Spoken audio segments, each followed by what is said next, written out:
if you look around here, right, we are at the Zoological Museum in Cambridge. We see bones all over the place. And this has been the traditional way people were looking at the past. But, I mean, fossils are generally very rare.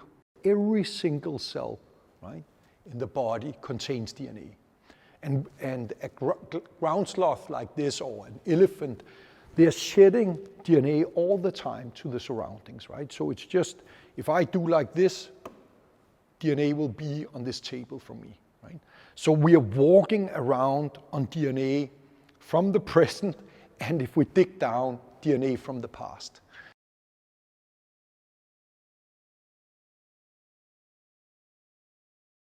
It's what we call an Arctic desert. I mean, it's a stony area where you can just see life is really struggling to survive, and so are you when you're up there, to be honest.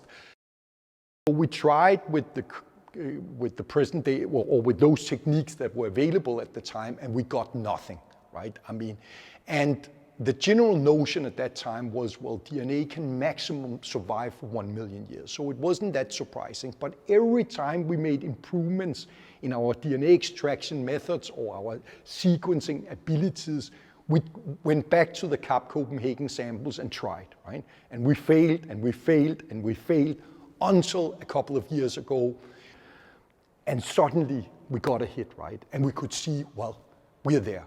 We had a breakthrough, and we could basically see all this whole ecosystem come to life. And that was amazing. It was just amazing.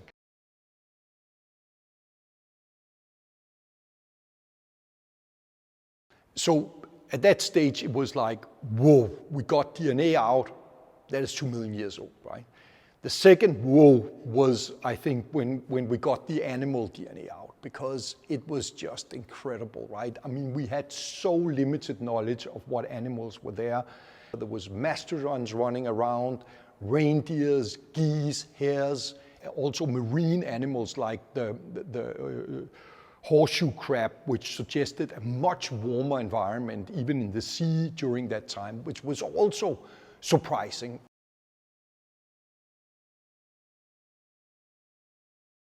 Greenland was, at that time, was also an island, so it was separated from North America, just as today. And therefore, people didn't think that animals like mastodons could get there, right? But it did, right? So either it must have been swimming from the Canadian islands into Greenland, or potentially walked over the sea ice.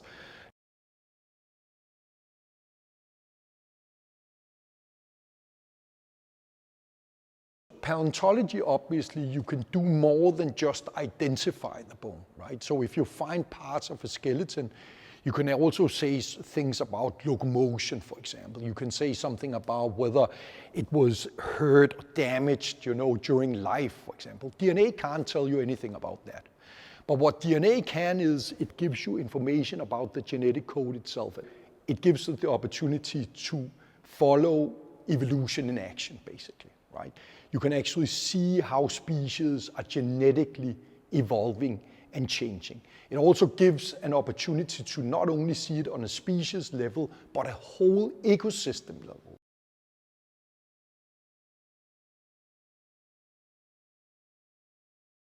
I think it's definitely possible to go back further. I really think so, and I think so for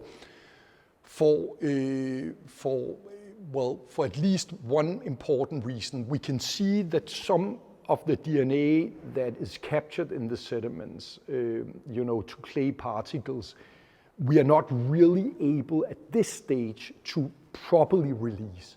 When we become capable of doing that, and we are working on it obviously, then I think you will target a whole new pool of DNA, and I think that will bring us significantly further back.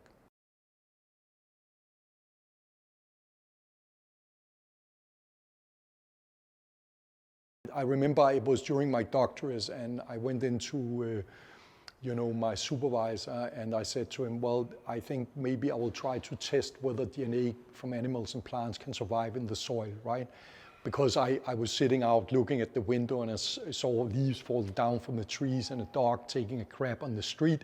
The question is, what happens to the DNA? And I said, well, maybe it's surviving in the sediments. And he laughed at me and said, I've never heard anything as stupid in my life.